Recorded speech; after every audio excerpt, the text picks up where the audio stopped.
সেনাবাহিনীকে জনগণের মুখোমুখি দাঁড় করানোর চেষ্টা চলছে, অভিযোগ তারেক রহমানের। সবাইকে সতর্ক থাকার আহ্বান।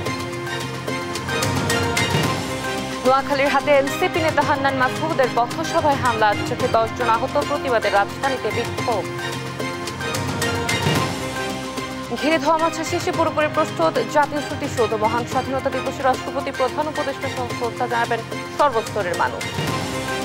এতে বাংলাদেশ ব্যাংকে নতুন নোট না ছাড়লেও ব্যাংকের নিচে বিক্রি হচ্ছে দেদারসের। সংকটের অজুহাতে চড়া দাম, অসন্তোষ ক্রেতার। ঈদ ঘিরে কেরানীগঞ্জে নোংরা পরিবেশে দেদারসে তৈরি হচ্ছে সেমাই, নেই বিএসটিআই কিংবা নিরাপদ খাদ্য অধিদপ্তরের অনুমোদন। ঈদ সামনে রেখে লক্কর ছক্কর বাস মেরামতে ব্যস্ত নোয়াখালীর ওয়ার্কশপগুলো। ফিটনেসবিহীন যান সড়কে নামলে দুর্ঘটনার শঙ্কা। এবং এএফসি এশিয়ান কাপের বাছাই পর্বে আজ স্বাগতিক ভারতের বিপক্ষে মাঠে নামবে বাংলাদেশে। জয়ের ব্যাপারে আত্মবিশ্বাসী হামজারা।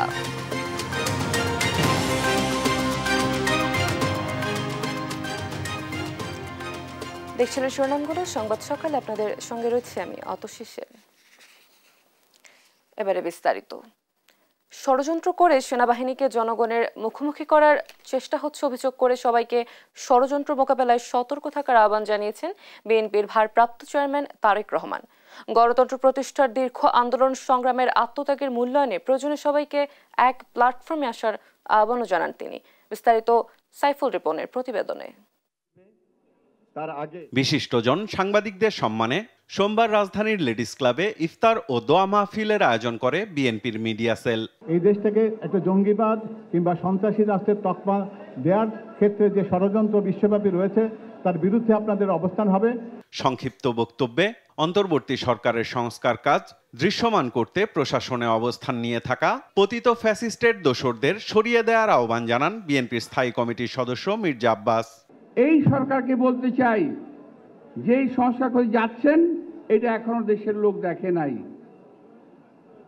আর যেটা দৃশ্যমান সংস্কার হতে পারে সেটা অবিলম্বে শুরু করেন। সেটা হলো এই সচিবালয়ের ভিতরে যারা আপনাদের সংস্কারের কাজকে বাধা দেবে, বিপদগামী করবে, সেই সমস্ত সচিবরা এখনো সচিবালয়ের ভিতরে বসা আছে, তাদেরকে সরানোর ব্যবস্থা করেন। ওই ডিএনএ যাকে দেওয়া হয়েছে যাদেরকে, তারা বসা আছে, তাদেরকে বাছাই করেন। দলের মহাসচিব মির্জা ফখরুল ইসলাম আলমগীর বলেন, বিএনপির বিরুদ্ধে যে ভুল ব্যাখ্যা ও দলের সুনাম ক্ষুণ্ণের চেষ্টা চলছে তা প্রতিরোধে ভূমিকা রাখতে হবে সাংবাদিক সমাজকে। যে প্রতিষ্ঠানগুলো এখনো বাংলাদেশের স্বাধীনতার সার্বভৌমত্বের ক্ষেত্রে, তার রক্ষার ক্ষেত্রে অত্যন্ত গুরুত্বপূর্ণ প্রয়োজনীয়, তাদেরকেও বিতর্কিত করে ফেলা হচ্ছে। বিশেষ করে সেনাবাহিনীকে বিতর্কিত করা হচ্ছে। এটার পেছনে কোনো মহৎ উদ্দেশ্য থাকতে পারে না।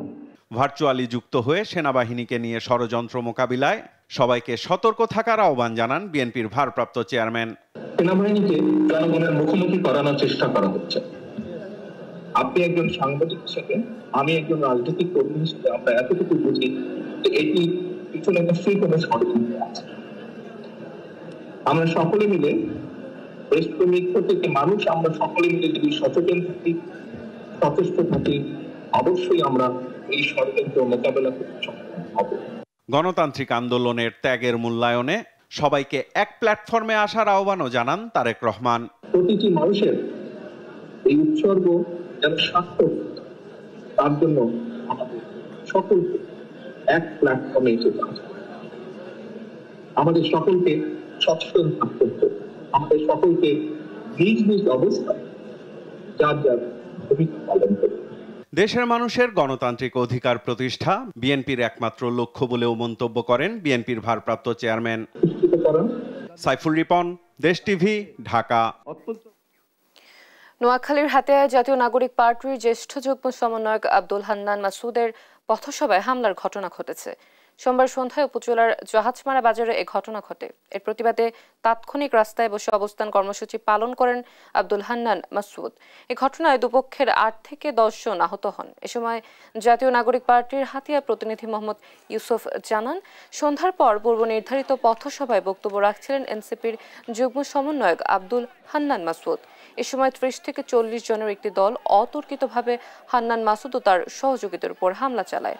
এতে 8 থেকে 10 জন আহত হন।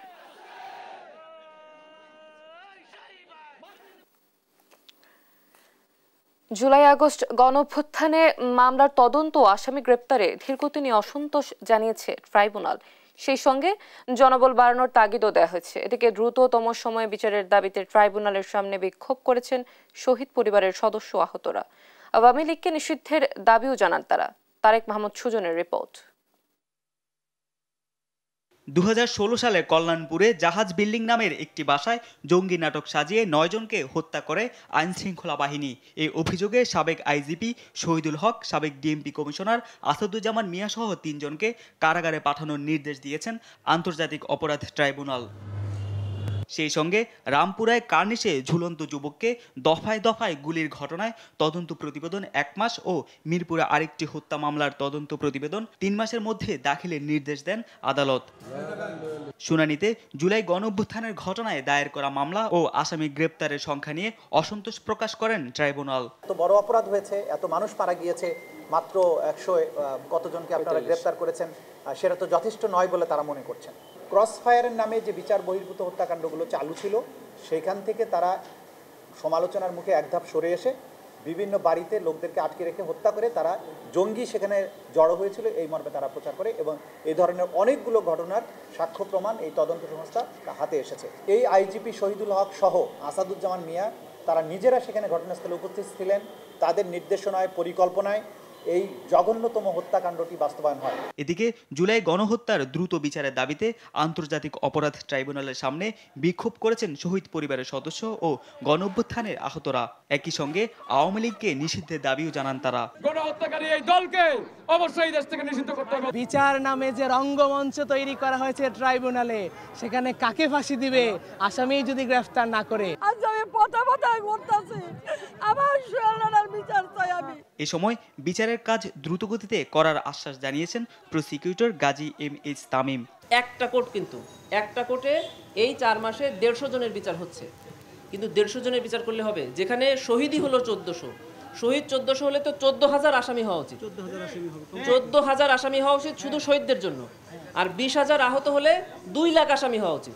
1,500-এরও বেশি মানুষকে হত্যার সাথে জড়িতদের দ্রুত সময়ে বিচার করার তাগিদ জানান শহীদ পরিবারের সদস্যরা। তারেক মাহমুদ সুজন, দেশ টিভি, ঢাকা। মহান স্বাধীনতা দিবস উপলক্ষে এরই মধ্যে সকল প্রস্তুতি সম্পন্ন করেছে গণপূর্ত বিভাগ।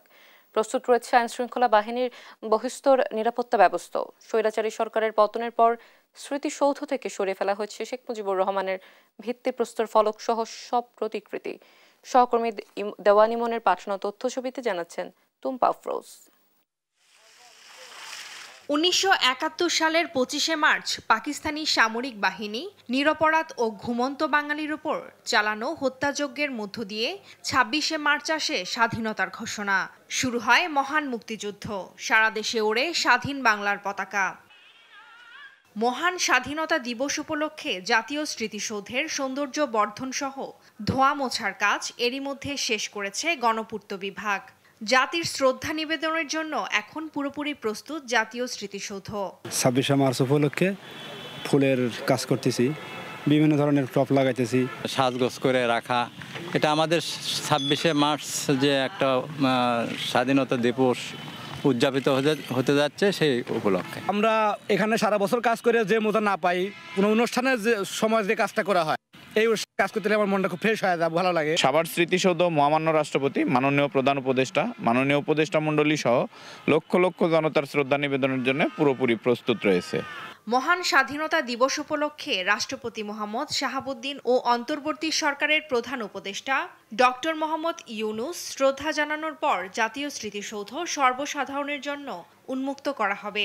প্রস্তুত রয়েছে আইনশৃঙ্খলা বাহিনীর বহিস্তর নিরাপত্তা ব্যবস্থাও। সূর্যোদয়ের সাথে সাথে হলো যে রাষ্ট্রপ্রধান, সরকার প্রধান থেকে শুরু করে রাষ্ট্রের যারা গুরুত্বপূর্ণ ব্যক্তিবর্গ রয়েছেন তারা শ্রদ্ধা জানাতে আসবেন। উপজেলা প্রশাসনের পক্ষ থেকে যে সকল পদক্ষেপ গ্রহণ করা দরকার ইতিমধ্যে আমরা গ্রহণ করেছি। মুক্তিযুদ্ধ ও জুলাই আন্দোলনের শহীদদের স্বপ্ন বাস্তবায়নের প্রত্যয়ে এবার দিবসটি পালিত হবে। নিউজ ডেস্ক, দেশ টিভি। এতে বাংলাদেশ ব্যাংক নতুন নোট না ছাড়ার ঘোষণা দিল। মতিঝিলে কেন্দ্রীয় ব্যাংকের নিচেই দেদারসে বিক্রি হচ্ছে নতুন টাকা, যেখানে সংকটের অজুহাত দেখিয়ে চড়া দামে পকেট কাটা হচ্ছে ক্রেতার। এই সিন্ডিকেটের পেছনে বাংলাদেশ ব্যাংকের কর্মকর্তাদেরই দুষছেন ভুক্তভোগীরা। সহকর্মী তন্দ্রা তারুণ্যের রিপোর্ট। আমি ভাই বুবা মানুষ, কথা বলতে পারি না। ক্যামেরা দেখেই পালানোর চেষ্টা, নতুন নোট বিক্রির প্রশ্নে মুখ খুলতে নারাজ বিক্রেতারা। মতিঝিল আর গুলিস্তানের চিত্র এটি, মুখ বন্ধ তবে ব্যবসা কিন্তু জমজমাট। এবারের ঈদে বাংলাদেশ ব্যাংক নতুন নোট না ছাড়ার ঘোষণা দিলেও মতিঝিলে কেন্দ্রীয় ব্যাংকের নিচেই চলছে নতুন নোটের কারবার। সারি বেঁধে চলছে চড়া দামে গত বছরের নতুন নোটের বেচাকেনা। ব্যাংক টাকা ছাড়া নেই, ও ছবি লইয়াই ই করে আমরা বেশি দামে কিনতেছি, বেশি দাম বেচতেছি। অন্যান্য বছর আমরা ঈদে 200 টাকা 250 টাকা সর্বোচ্চ 300 টাকা বিক্রি করছি, আর এইবার এখন আমাদের বান্ডিল বিক্রি হইতেছে 600 টাকা 700 টাকা। এসব বিক্রেতারা 5 টাকার বান্ডেল 150 টাকা থেকে 200 টাকা, 10, 20 ও 50 থেকে 200 টাকার প্রতিটি বান্ডেলে বেশি নিচ্ছেন 450 টাকা থেকে 750 টাকা পর্যন্ত। একই চিত্র 500 ও 1000 টাকার বান্ডেলেও। গত সপ্তাহে শুনে গেছি 20-600, আর এই সপ্তাহে শুনলাম যে 20-700। 20 টাকার বান্ডিল আপনার 750 টাকা এক্সট্রা, 10 টাকার বান্ডিল আপনার 650 টাকা এক্সট্রা দিতে হয় তাদের। তবে প্রশ্ন হলো এত এত নতুন নোট তাদের কাছে এলো কোথা থেকে? আমরা ব্যাংকে গেলে পাই না, আমরা ব্যাংকে গেলে পাই না, আমরা পাই কোনো না কোনো মাধ্যমে এখানে আসছে, কোনো না কোনো কর্তৃপক্ষ তাদেরকে হেল্প করতেছে। পাবলিকে নিয়ে রাখছে, ব্যাংকের আরো কর্মকর্তারা নিয়ে রাখছে, বিভিন্ন লোক নিয়ে যায়। আমরা কে স্টাফ, কে ব্যাংকের লোক, কে পাবলিক, আমরা তা তো জানি না। আমরা টাকা পাই, কিনে রাখি। ঈদ সামনে রেখে ব্যাংক থেকে নতুন নোট না পেয়ে বাধ্য হয়ে বেশি টাকা দিয়ে এসব নোট কিনছেন বলে জানান ক্রেতারা। তবে বাংলাদেশ ব্যাংকের বাইরে বসে সিন্ডিকেটের এমন দাপটের সাথে নোট বাণিজ্য আর জনভোগান্তিতে ব্যাংকের কর্মকর্তাদেরকেই দুষছেন তারা। নতুন টাকা মার্কেটে ছাড়ছে না, অবশ্যই ভোগান্তি। সাধারণ মানুষ বিক্রি করে না, ব্যাংকই ছাড়ে টাকা। এই টাকাটা দিচ্ছে আপনি মনে করেন জিএম আছে, জিএম বড় বড় যে লেভেল আছে, এদের পিয়ন দিয়ে টাকাটা এনে বিক্রি করে। বরাবর তো দেখি যে টাকা বান্ডেল দিয়া ব্যাগ করে দেওয়া যায়। নতুন টাকা ছাড়ি নাই, তাহলে এগুলো কোথা থেকে আসলো? এগুলো কি বাতাসের সাথে উড়ে আসছে এখানে? বাজারে নতুন নোটের এই অস্বাভাবিক লেনদেন ঠেকাতে কঠোর পদক্ষেপ নিতে হবে বাংলাদেশ ব্যাংকেই বলছেন অর্থনীতি বিশেষজ্ঞরা। এগুলোর সাথে ডেফিনেটলি বাংলাদেশ ব্যাংকের কিছু কর্মকর্তা কর্মচারী এবং স্পেশালি ব্যাংকগুলোর ক্যাশ ডিপার্টমেন্টে যারা কাজ করে, বাংলাদেশ ব্যাংকের কর্মকর্তাদের এটা নজরে আসা উচিত যে তাদের চোখের সামনে তাদের ক্যাম্পাসের নিচেই এই সমস্ত নোটগুলো এত হাইলি ডিসকাউন্ট রেটে বিক্রি হচ্ছে, এগুলো তাদের তো একটু বাধা দেওয়া উচিত। সাপ্লাই চেইন ম্যানেজমেন্টটা যেভাবে ব্যবস্থাপনাটা হওয়া উচিত সেরকম হচ্ছে না বলে আমার ধারণা। নতুন নোটের এই অবৈধ বাণিজ্য শুধু ক্রেতাদের জন্য ভোগান্তির কারণ নয়, আর্থিক ব্যবস্থার জন্য হুমকি বলে মনে করছেন বিশেষজ্ঞরা। কিছু সংখ্যক মানুষ এই ব্যবসার সাথে যারা জড়িত। তন্দ্রা তারুণ্য, দেশ টিভি, ঢাকা। সাথে সাথে নোংরা, অস্বাস্থ্যকর পরিবেশ আর মানের বালাই ছাড়া ঈদকে সামনে রেখে সেমাই তৈরি করছে কিছু অসাধু ব্যবসায়ী। নেই বিএসটিআই কিংবা নিরাপদ খাদ্য অধিদপ্তরের অনুমোদন, তবুও দিব্যি এসব সেমাই তৈরি করে পৌঁছে যাচ্ছে ভোক্তাদের কাছে। শাহাদাত নিশাদের ধারাবাহিক প্রতিবেদনের আজ প্রথম পর্ব। ঈদ আসলে সবার আগে পছন্দের খাবারের তালিকায় থাকে বাংলা সেমাই কিংবা লাচ্ছা সেমাই। তবে সস্তা দামে কিনে যে সেমাই খাচ্ছেন তার উৎপাদন দৃশ্য দেখে অভক্তি আসবে যে কারো। কেরানীগঞ্জের কোনাখোলায় লাচ্ছা সেমাই তৈরির দৃশ্য এটি। নামবিহীন এই কারখানায় ময়লা আবর্জনাপূর্ণ স্যাঁতস্যাঁতে পরিবেশে দিব্যি কাজ করে যাচ্ছেন কর্মচারীরা। প্রথমে আটা মাখছেন একজন, তার থেকে একে একে বদল হচ্ছে হাত, কিন্তু কারোর হাতে নেই গ্লাভস, মুখে নেই মাস্ক, নেই স্বাস্থ্যবিধি মানার বালাই। গরম, ওরা ফ্রিলি মাত্র ঢুকছে তো, এখনো ঢুকার সময় টুপিটি নেই। টুপিটা আনো দেখাও। গ্লাভস দিয়ে তো মনে করেন টানা যাবে না, বুঝছেন? গ্লাভস ছাড়া, গ্লাভস দিলে তো হাতে ধরা যাইবে না, মালটা ঘুরানো যাইব না, উল্টানো যাইব না, গ্লাভস পরে তো লাভ হইব না, এটা তো গ্লাভস ছাড়াই টানতে হবে। সেমাই বানানোর কাজ যখন শেষ, এবার ভাজার পালা। সেখানেও একই দৃশ্য, একই তেল ব্যবহার হচ্ছে দিনের পর দিন। তার দেখে বুঝতে পারবে যে কেউ। অনুমানিক ধরেন 15-10 মণ এই তেলের মধ্যে ভাজা। আর এসব কারখানা উৎপাদন ও বিপণনের থোড়াই কেয়ার করে বিএসটিআইকে। একই এলাকার শম্পা ফুড প্রোডাক্টসে বাংলা সেমাই তৈরির চিত্র এটি। নোংরা পানিতে আটা গুলিয়ে দেয়া হচ্ছে মেশিনে, নোংরা হাতে সেটি আবার শুকানো হচ্ছে খোলামেলা রুমে। শুকানো শেষ, রাখা হচ্ছে নোংরা ফ্লোরে, ইচ্ছে মতো বসছে মাছি। কদিন পর এগুলোই রুচি ভরে খাবেন ভোক্তা। অপরিচ্ছন্ন চুলিতে পুড়িয়ে সংরক্ষণ করা হচ্ছে খোলামেলা অবস্থায়।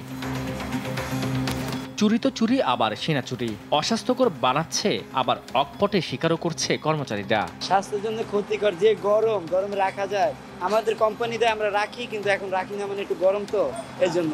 নিজেদের ভুল স্বীকার করলেও এসব মুখরোচক সেমাই ঠিকই পৌঁছে যাচ্ছে সারা দেশের বাজারগুলোতে, দেখার নেই কেউ।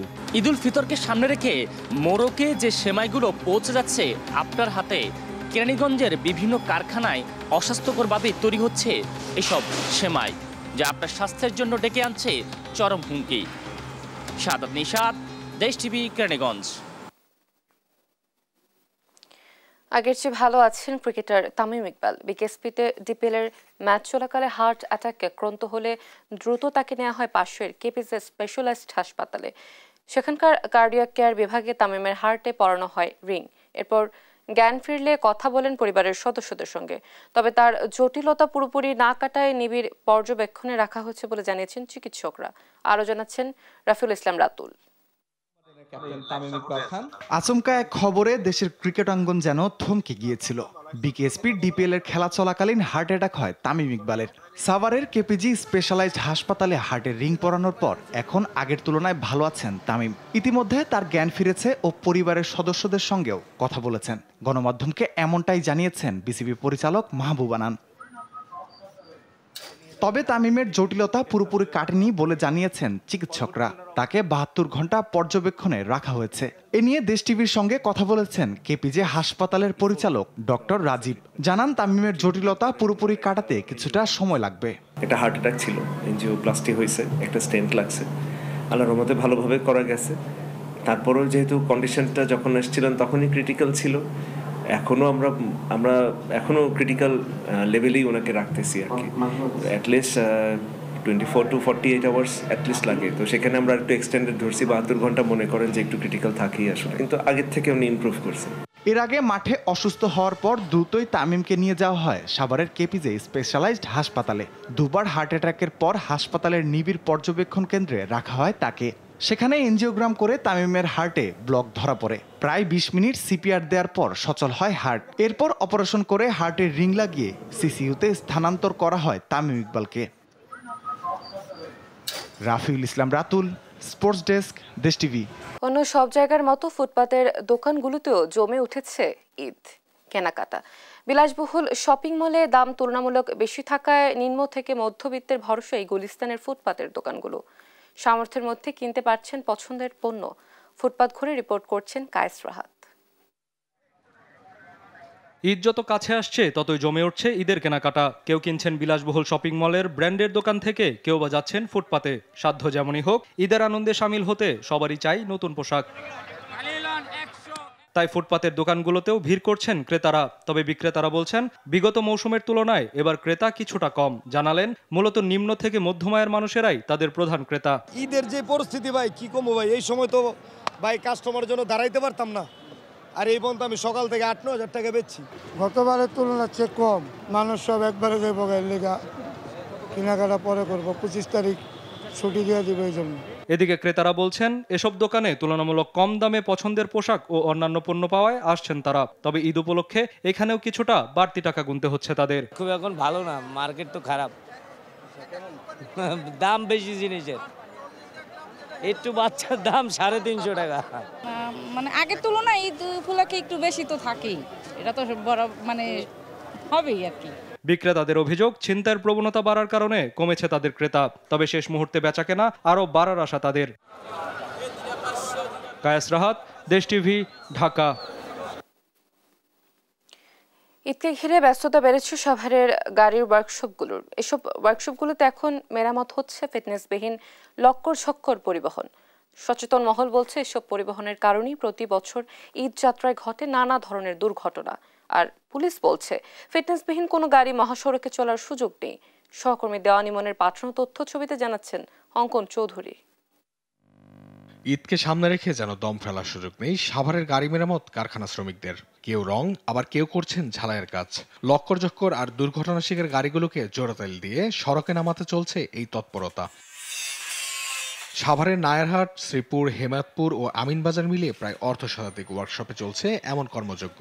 ঈদ যাত্রায় সড়কে যে দুর্ঘটনা ঘটে তার বড় কারণ এসব ফিটনেসবিহীন লক্কর গাড়ি। পুরান বডিও নতুন হচ্ছে, রিপেয়ারিং হচ্ছে, গাড়ি তো ডেট ফেল না, ওইগুলো আপনার পুরান জিনিস ফেলে নতুন জিনিস লাগানো হচ্ছে। ওইটা হলো নতুন বডি, এটা পুরান বডি, ওটা পুরান বডি নতুন বডি, কালকে বাইরে গেছে একটা, ওইটা নতুন বডি, ওই যে দেন না ওই দিকে চ্যাসিস ঢুকছে, কাজ করতেছি।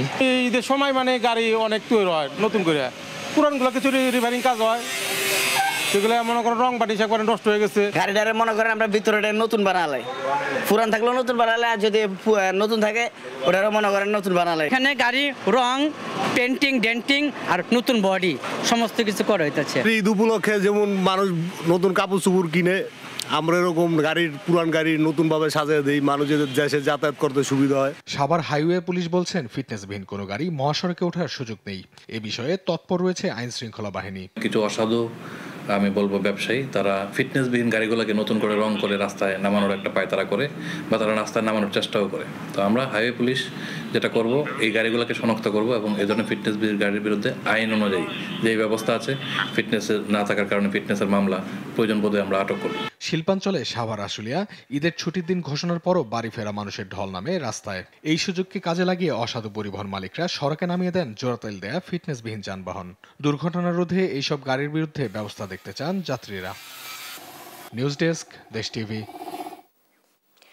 ঈদকে সামনে রেখে পুরনো বাস মেরামতের হিড়িক পড়েছে নোয়াখালীর ওয়ার্কশপগুলোতে। বাড়তি যাত্রী বহন আর মুনাফার লোভে মেরামত করে এসব গাড়ি রাস্তায় নামাতে প্রস্তুতি নিচ্ছেন মালিকরা। তবে এসব পুরাতন গাড়ি দূরপাল্লার রুটে চলাচল করলে ঘটতে পারে দুর্ঘটনা।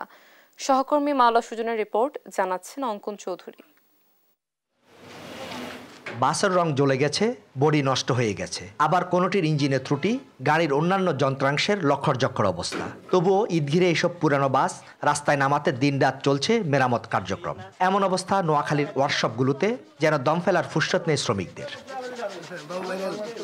ঈদ যাত্রায় বাড়তি যাত্রী পরিবহন করতে কোনো রকম মেরামত করেই রাস্তায় নামানো হবে এসব বাস। নোয়াখালী থেকে ঢাকা, চট্টগ্রাম, বগুড়া, চাঁপাইনবাবগঞ্জ, সিরাজগঞ্জ, রাজশাহী সহ অনেক রুটের বাস চলাচল করে। এসব রুটের বাসেই এখন মেরামতের কাজ চলছে।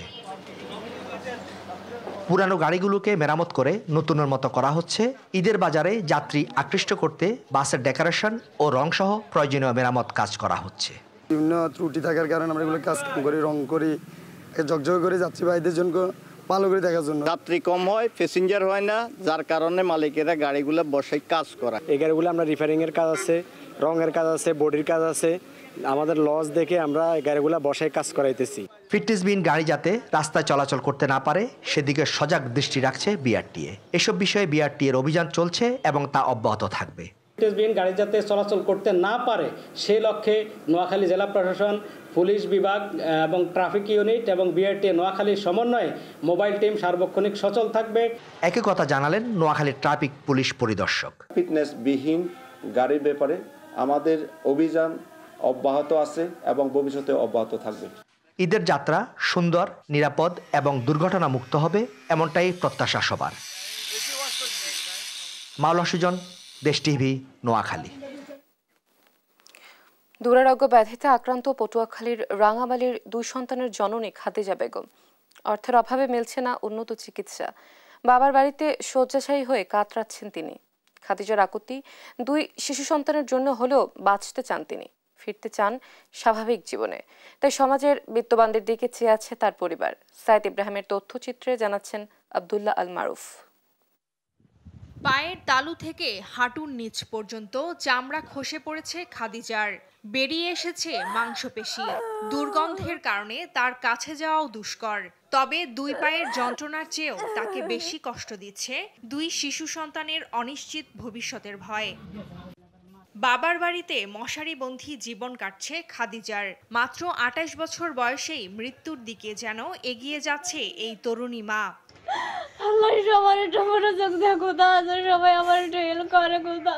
গত বছর জুলাইয়ে দ্বিতীয় সন্তান গর্ভে থাকা অবস্থায় 2 পা ফুলে যায়। সে সময় গর্ভকালীন পার্শ্ব প্রতিক্রিয়া ভেবে এড়িয়ে গেলেও শারীরিক অবস্থার অবনতি হতে থাকে। এখন হাঁটু পর্যন্ত তার পা বিকল হয়ে গেছে বলে জানায় পরিবারের লোকজন। ব্যথার কারণে আমরা ডাক্তার দেখাই, হই দেখাই, কবিরাজ দেখাই, যে যেটা বলে সেটাই দেখাইতে দেখাইতে এখন আর নিঃস্ব হয়ে গেছে। আমার কোনো টাকা পয়সা নাই। আর মেয়েটা আমি 4 মাস আমি ডাক্তার দেখাইতে পারি না। তো মেয়েরা ঘরে বসে বসে কান্নাকাটি করতে আছে। আমার একটু মোহের দিকে চান, একটু দয়া করেন, আমার নাতি দুইটার দিকে একটু দয়া করেন। কোনো জায়গা জমিন অর্থ সম্পদ আমার কিছু নাই, এক খাটনার উপরে নির্ভর। বর্তমানে দুপাই পচন ধরেছে, চিকিৎসকরা বলছেন যে পা কেটে ফেলতে হবে, নয়তো তাকে বাঁচানো সম্ভব না।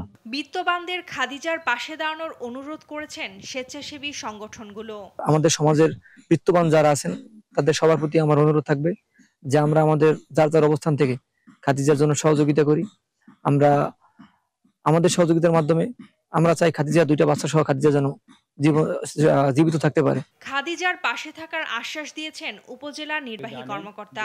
উপজেলা সমাজসেবা অফিসের মাধ্যমে এই দুরারোগ্য ব্যাধিতে আক্রান্তদের জন্য আর্থিক সাহায্য নেওয়ার সুযোগ আছে। আমি ইতিমধ্যে সমাজসেবা অফিসের মাধ্যমে ওনার যে আবেদনটা সেটা জেলাতে যেন অতি দ্রুত প্রেরণ করা যায় সেজন্য ব্যবস্থা নিচ্ছে। খাদিজা দ্রুত সুস্থ হয়ে স্বাভাবিক জীবনে ফিরে আসবে, এমনটাই প্রত্যাশা পরিবারের। নিউজ ডেস্ক, দেশ টিভি।